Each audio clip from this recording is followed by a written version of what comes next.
local sound. Oh, yeah. Hello everybody and welcome to Writers on Film. This is I've lost count now, but it's another special report from the Cannes Film Festival, and I'm delighted to say I'm joined by a very close friend. Hugo, do you want to introduce yourself and tell us about where you're from and who you write for? Sure, I'm Hugo Emmerzael. I'm a Dutch film critic. I'm an editor of FilmKrant, which is the only still last independent cinema magazine in the Netherlands. It's very careful about pronouncing the name of the publication there, because in Could have easily be film CUNT, yes, for sure, yeah. Absolutely. And we're going to talk about one film in particular, which has, my screening received a less than enthusiastic reception. You were at the same screening. Do you think that's true?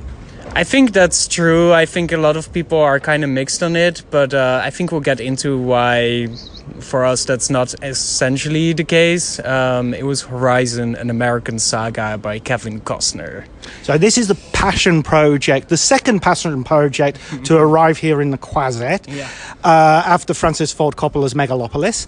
And for me, I was really looking forward to this because I'm a huge fan of Westerns, and I know you are too, Hugo. Yeah, absolutely. For me, this was like, obviously, Megalopolis is the film that, you know, the most people were beaming about when it got announced in Cannes. And I think this is quietly, like you say, in the same vein. And for me, was like of special interest exactly because what you say, like just having a Western from a contemporary filmmaker here in Cannes is already quite interesting. But then also to have a Western from a director who is so committed to this genre, who is so interested in reviving that genre as well, or just living in it in a sense. So yeah, I was pretty excited going in, and I have to say I wasn't disappointed at all by the film itself. So the film has started its production the conception of the film after the release of Open Range, and it's a really interesting story because a little bit like Deadwood, it starts with the idea of the beginning of a community, but it goes much further back. It's a real beginning of a community in the West with the wilderness, nobody there at all, and it almost immediately begins with a disaster. Yeah, the film starts with frontier settlers that, you know, they're really the pioneers, I guess, in that settlement. 3 people come there and it's a beautiful opening scene, actually, and that already gave me a lot of trust in that Costner knows what he's doing and what he wants to do, because you see them very carefully measuring out the way that they want to divide the land. They're using all these measurement equipment, some very nice quippy sequences there as well, where you can see through the scope of these kind of like measurement tools how they want to lay out the ranch or plot their land. They build it, but then immediately violence strikes and they're met with, an unwelcome message by the Apache community that obviously is the native inhabitants of that land. And that really immediately sets the tone for the rest of the film, where it's constantly seemingly the struggle between the frontier men and the already established community of the Apaches that are living on their land, that are feeling that they're encroached. That's it in small, but I think what the most interesting thing is then about the film, how immediately Costner expands the cast of characters, the storylines, to kind of give this crazy novelistic scope of it, very much reminiscent of very epic Western films, How the West Was Won or something like that, in this kind of like kaleidoscopic skill almost. I love that. I think that's absolutely true. That scale, How the West Was Won, also having that, you know, you say kaleidoscopic, but it was like a CinemaScope production. One of those used to be a roadshow exhibition model. I love that. And of course, this takes place during the Civil War. That's mentioned several times, although we don't see anything of that. But we do see sort of other parts of the United States where things are going on, where characters are on their way to Horizon, presumably. The first of this, which happens about an hour into the film, is the appearance of Costner himself. Yeah, I was kind of surprised by, you know, if you take a lot of cues from Eastwood as the quintessential actor turned director and icon of Western big screen films, you would assume that he maybe wants to introduce his character in some kind of flashy way or in some kind of like establishing it in a very strong manner, distinctive almost. The funny thing about the introduction of Costner's character, who is kind of like a lone ranger cowboy, kind of, you know, just roaming around the West or whatever. He's kind of a mysterious character, but he's very unassuming and low-key in his kind of establishing shots.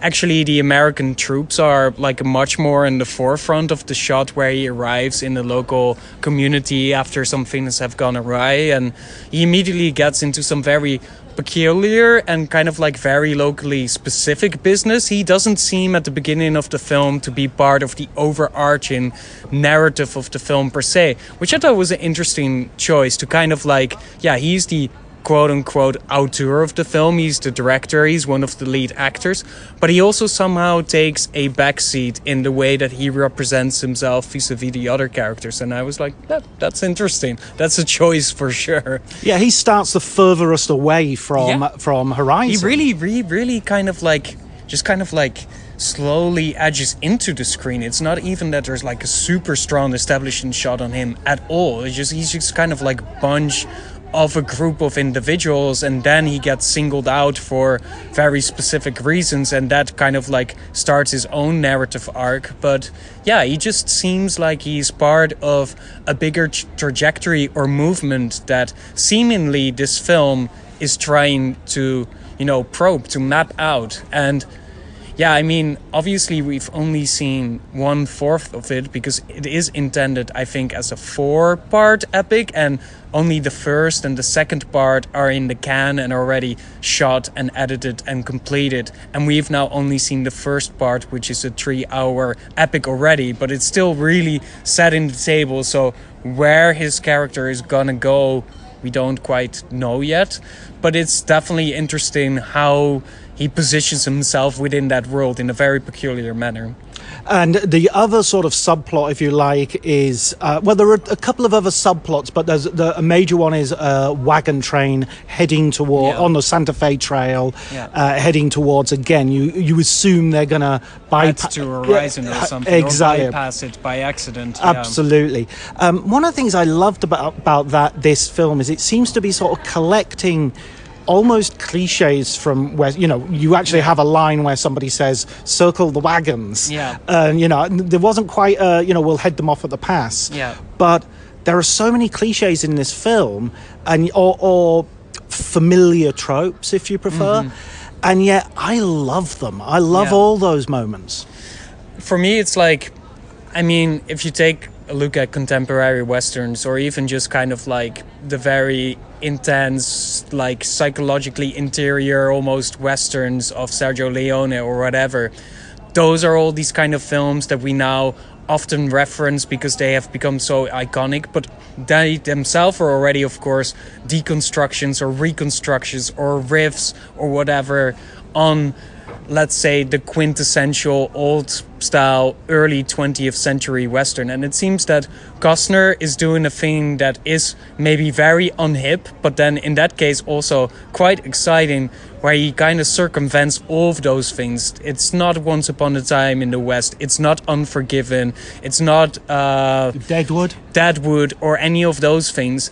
I feel like he's much more kind of referencing just classic 1930s westerns in the way that they were, maybe sometimes a bit more still operating very consciously within these kind of like cliche vernacular. And I think for him that's actually the bolts and nuts of what makes those films sticks. And it seems that that's the thing that he's most interested in here, just recreating the old-timey western, which is, I don't know, like somehow the only thing I could think of is like Paul McCartney kind of reconstructing all these kind of like ditty tunes, you know, these kind of like little old style Americana pop tunes into his own kind of like sensibility, just kind of totally unhip all the time, but coming from a person that is clearly very able at reworking it in the 21st century, it comes out as surprisingly fresh and exciting.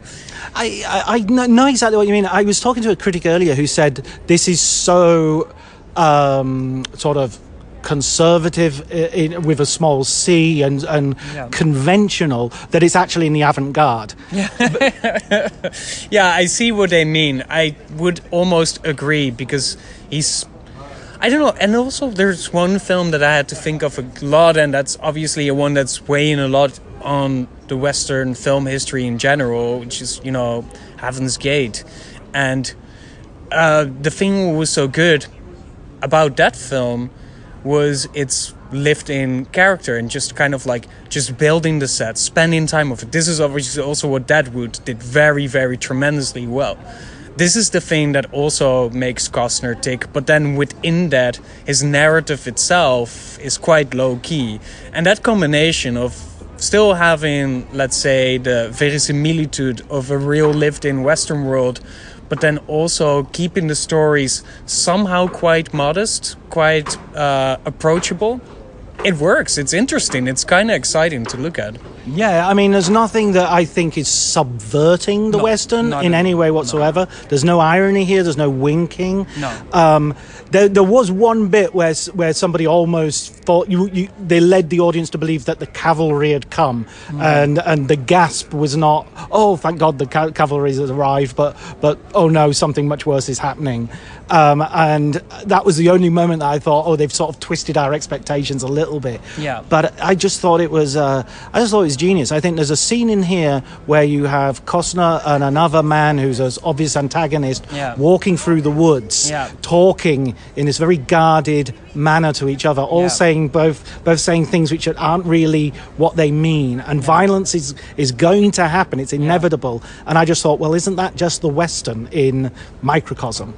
And then when the violence comes in that scene and you feel it building up, I was like, there's one very remarkable shot because it leads into a shootout. I know exactly the shot you mean. It's like this classic duel situation, and Costner obviously is a man more of virtue and moral in this film. I mean, that makes a lot of sense. He's kind of like the all-American guy, a very unassuming character in a way. So he upholds some of these, let's say, virtues. The other character is, let's say, a bit more of a scumbag, and he tries to go for his gun. Costner responds, shoot him, but he's still alive, and he's, trying to retaliate from behind this kind of like small water basin, this kind of like trough, small water trough. And then there's this fantastic shot where he thinks he's still aiming his gun at Costner, but he's already wounded a little bit and kind of like lurching and leaning over the trough. You think he got Costner in his aims, and then in the reflection of the water, suddenly you see Costner with the gun aimed at him, ready for the finishing shot. And it's just those kind of like neat little tidy things that he does. Also with the editing that was quite tight, especially in the scenes with violence. And there's some like very ultra-violent moments where there's much more like group, unmasked kind of like combat situations. He keeps a very tight control over it. And I think if you're like, both of us are apparently very much into these kind of Westerns, that's the kind of things that you want to see, that the machine is just built up, it's operating smoothly, the results are very nice. It's not going to change your perception of a Western, but in a world where we're maybe kind of starved for contemporary Westerns that don't try to wink at the genre, this is maybe the only thing we got. So we better celebrate it, but I think we can do it for reasons as well. I think this is the best Western I've seen since Hostiles, and the best the cinematic Western. It just looks so good on the big screen. Listen, Hugo, thanks so much for joining me. One more point. I want to do one more point because to kind of tease the audience as well, but I think the most insane film that the film does, and then it really turns into the avant-garde, is the finale, which just becomes this flurry of images, a super tight, fast succession of cuts that preview the things to come, and my mind was basically blown. I mean, it's chapter 2. It's coming in August. The chapter 2 is coming in August, and I mean, maybe I'm now just trying to follow the hype of it, but it did such a good job at laying the table or setting the table and then serving the feast in chapter 2 and maybe the other chapters to come. So yeah, I think we're like in for a good time. Excellent. Brilliant. Thanks so much, Hugo. My pleasure. Thank you, John. Nice. Nice.